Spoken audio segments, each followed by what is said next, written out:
Tonight, the province bringing back capacity restrictions for almost all indoor settings, as well as limits on social gatherings. We need to meet this variant head on. We need to do everything we can to push it back. Beginning Sunday, capacity for most indoor settings will be capped at 50%, while indoor social gatherings will be limited to 10 people. The measure is coming as COVID cases keep soaring. Plus, we can't survive the winter season, which is every restaurant's peak season. the new rules a big blow to many businesses, from restaurants and bars to gyms and salons. How business owners are reacting to the return of restrictions yet again. And get your toques, scarves, and boots ready. After a mild week, snow is on the way, with the city under a winter weather travel advisory. Good evening, I'm Kelda Yoon. COVID numbers continue to soar. The province reporting over 3,100 new cases today, up from 2,400 yesterday. And that number is only expected to get higher. So today, the province announcing some additional measures, including capacity restrictions for most indoor public settings and limits on the size of social gatherings. These new rules set to take effect on Sunday. Lorena Redekop has all the details. We need to meet this variant head on. We need to do everything we can to push it back. Starting Sunday, capacity in restaurants and bars will be cut to 50%. They also have to close indoors by 11 p.m. Last call for alcohol at 10. Capacity limits will also go into effect at malls during the last days of the Christmas shopping season, and also a range of other venues, including gyms, hair salons, grocery stores, and pharmacies. Social gatherings will be a maximum of 10 people inside, 25 outside. Friends, this variant is unlike anything we've seen.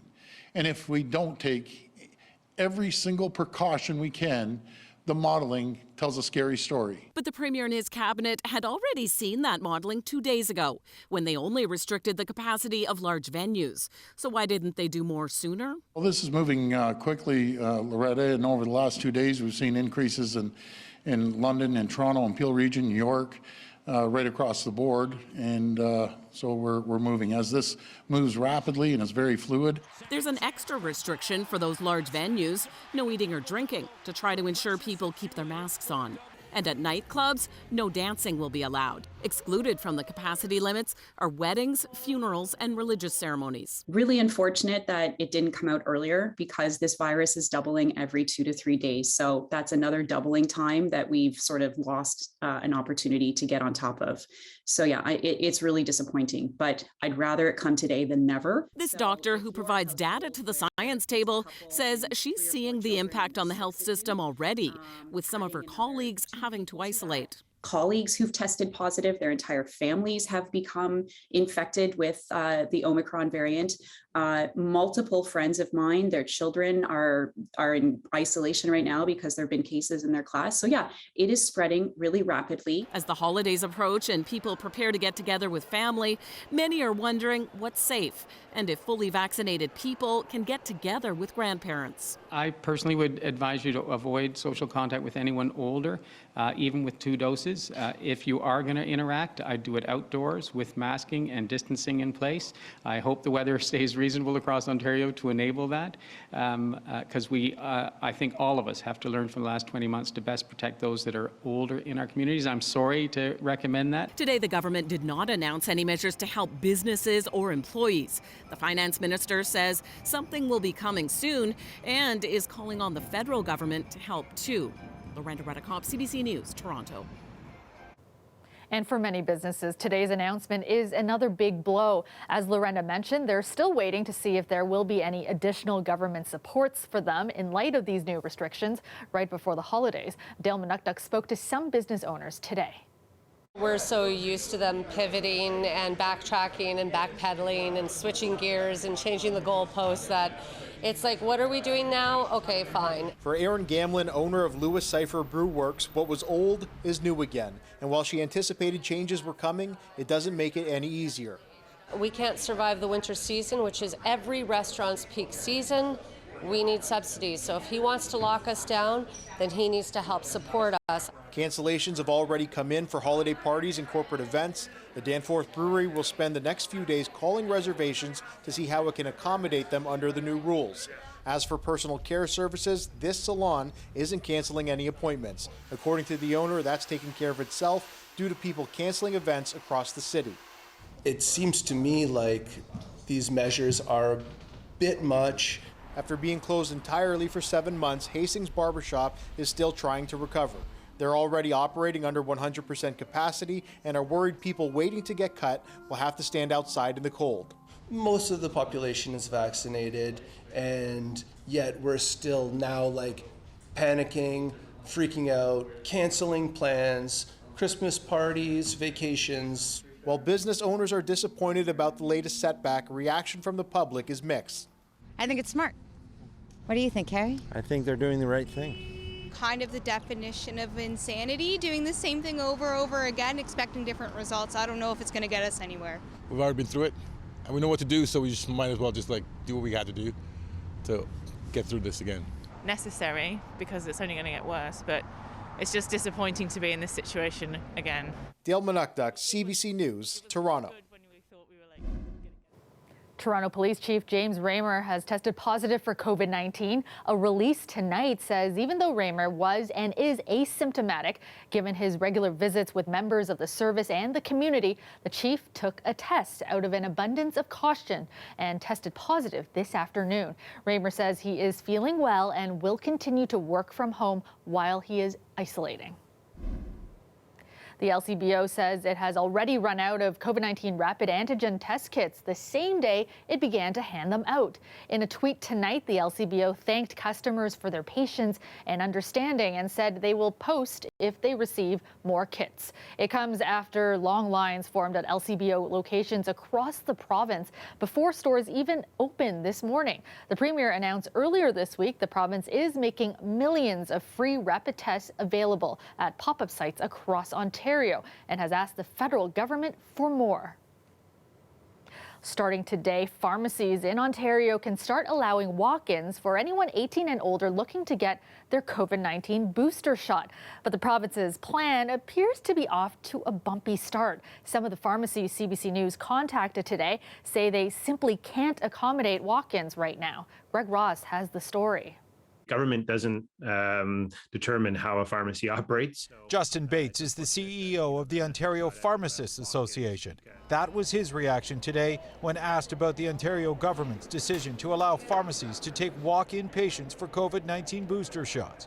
He's encouraging pharmacies to continue giving the shot by appointment. That allows us to manage safely and accommodate all of the demand that we're expecting by ensuring that we're adhering to the safety protocols, keeping everybody safe within the pharmacy, which is our paramount priority. While many pharmacists we spoke to today said they simply could not take any walk-in patients, there were some who did. We were able to kind of sequester maybe just a small amount for individuals for walk-in basis. Victor Wong is a pharmacist and owns a Shoppers Drug Mart in Scarborough. While they were able to handle some walk-ins today, he doesn't have the supply to continue doing it. I think in terms of the walk-in, they'll be gone either today or tomorrow. I just walked in here to ask if they have any availability, and they said yeah. This man was lucky enough to get in before they were gone. I took my chance, and I'm happy I got the opportunity to get my vaccine. I don't have to worry for myself and my family. Wong says his pharmacy continues to book appointments, which will make it difficult to resume walk-in service anytime soon. Our waiting list is already several hundred people as well, and we're already fully booked until next Friday. So as soon as we get more supply, those doses are going to everyone on the wait list. Anyone over 18 can book a booster appointment through the province's online booking portal starting Monday. Greg Ross, CBC News, Toronto. Ottawa will once again be requiring all incoming travelers to provide proof of a negative PCR test to enter the country, even those who have spent less than 72 hours abroad. The new regulation takes effect on Tuesday. The government is also ending its travel ban on 10 African countries. It says the ban no longer makes sense since the Omicron variant is already spreading in Canada and other countries. The ban will be lifted late tomorrow night. And we're learning tonight that 2 more Toronto Maple Leafs players have been placed into the NHL's COVID-19 protocol. The news coming down late tonight about forwards Wayne Simmons and Jason Spezza. The Leafs canceled their practice as a precautionary measure earlier today after captain John Tavares and Alex Kerfoot were placed into COVID protocol. Now, the Leafs say players and traveling staff were tested yesterday in Vancouver and are undergoing additional testing. The team has called up players from the Toronto Marlies and is still scheduled to face the Canucks tomorrow night. Meteorologist Nick Cernkovich joins us now with a first look at the forecast. And Nick, yesterday we reached record high temperatures. Today we're looking at a winter weather advisory. Yeah, we certainly are, Calda. Actually, yeah. Yesterday, of course, you remember we had temperatures up to 17 degrees. That was a record for the city of Toronto anyway.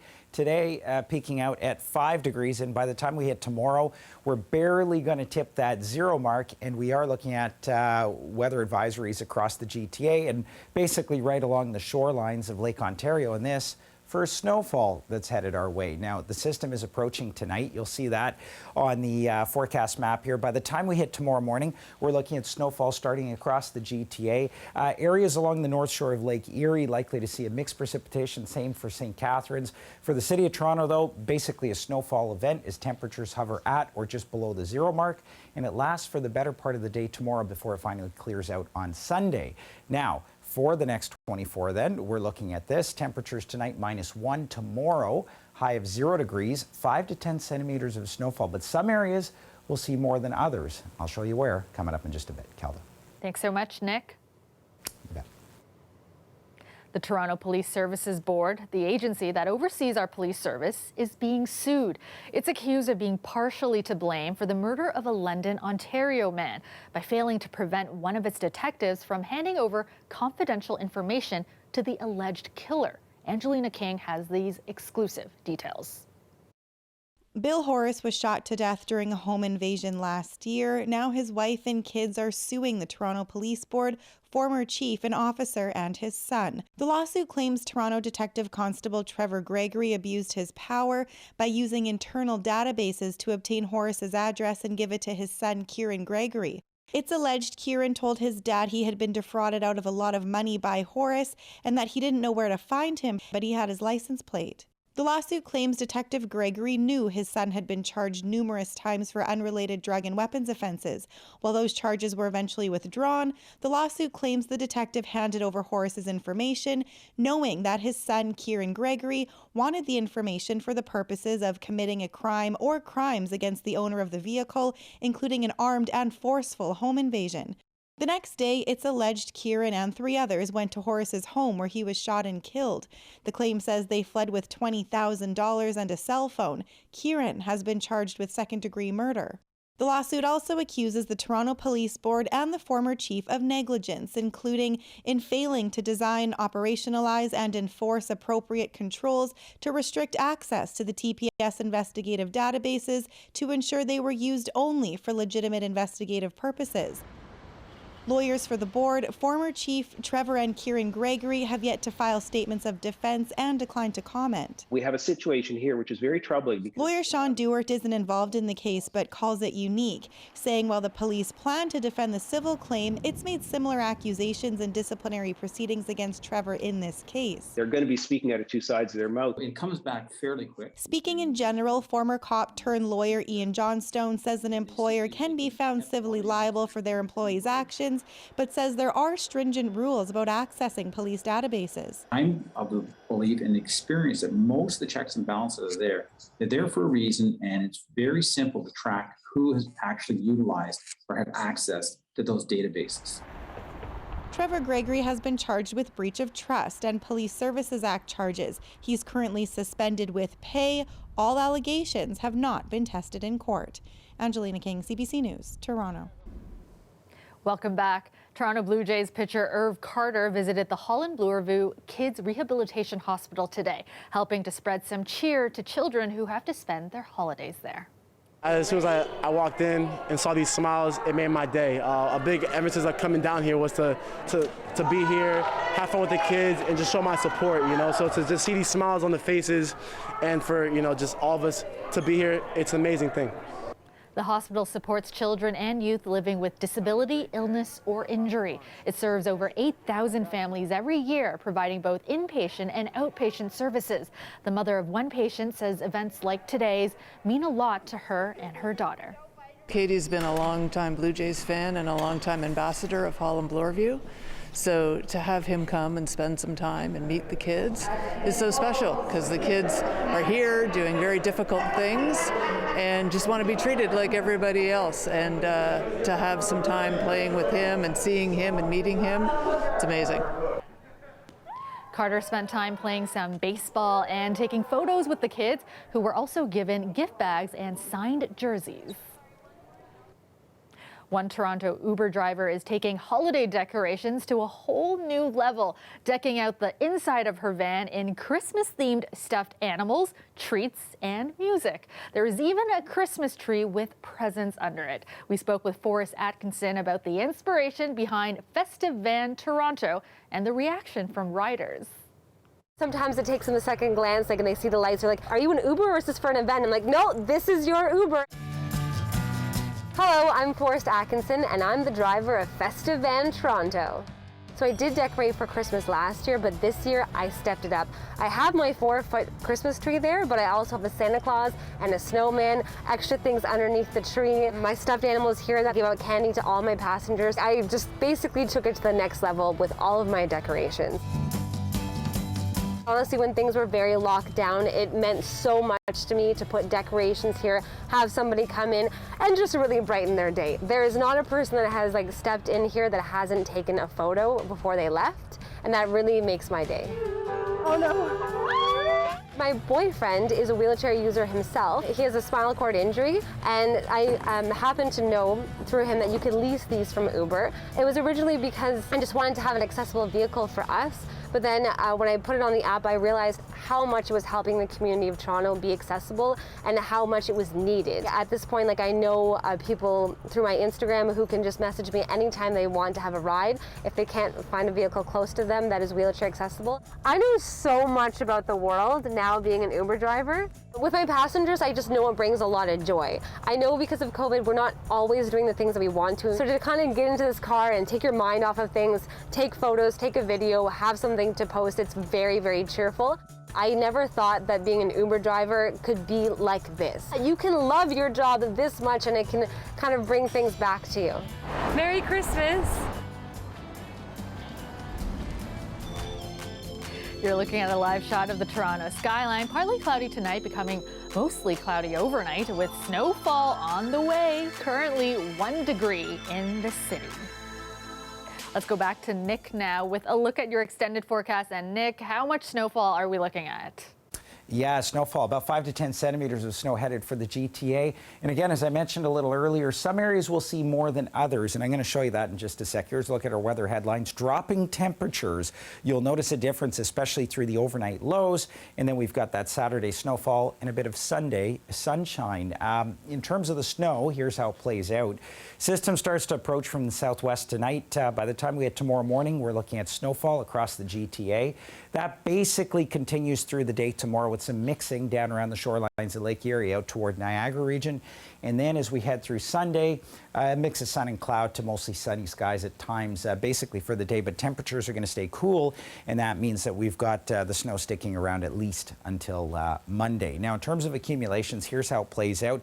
Generally speaking, 5 to 10 centimeters, but the areas that will see the higher end of that range are going to be on the west end of Lake Ontario. And because we've got an easterly wind that's going to develop here, we'll get a little bit of lake enhancement, and that's where we're likely to see some of the higher accumulations in that closer to that 10 range.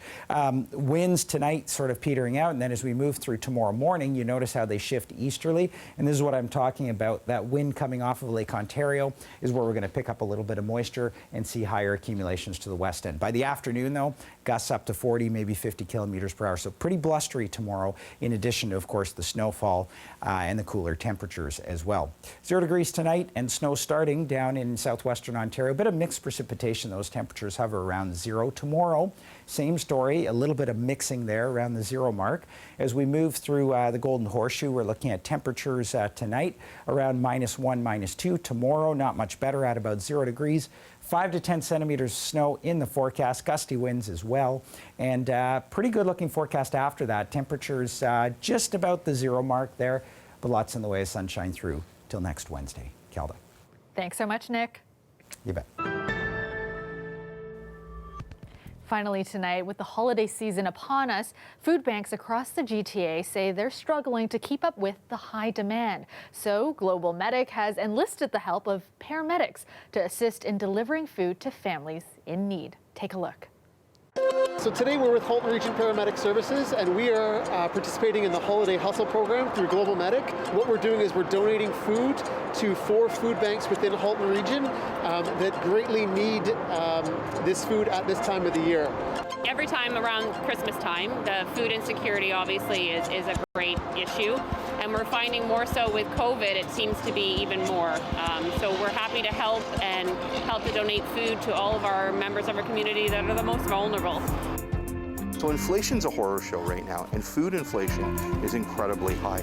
The cost for basic staple items on things like chickpeas and green peas is doubling. So this is very scary for most families. So what we've been doing in order to counter the inflation and lower costs is we've been buying in bulk, or we've been getting lucky enough to get some donated product, and then we rebag that product into smaller bags, manageable bags that we can give to families. In about 2 weeks span, we're going to have delivered more than 65,000 pounds of food that have all been repacked by our volunteers and all hand delivered by volunteer paramedic and firefighters and police officer drivers. We had Halton Paramedic Region out. They're delivering to 4 locations today in Halton and delivering a heck of a lot of food to people that really are going to need that support leading into the holidays. And a reminder that you can do your part in giving back this holiday season. So far, you've helped us raise over $778,000 during our Sounds of the Season fundraiser. CBC Toronto works with the Daily Bread Food Bank, and all that is raised will be going to support food banks across the GTA. For more information on how you can help, go to our website at cbc.ca/SOTS. And that's our show for you tonight and for the week. Thank you so much for watching. Shannon Martin has your next local newscast tomorrow at 6, and I will see you back here on Monday. Have a great weekend, everyone.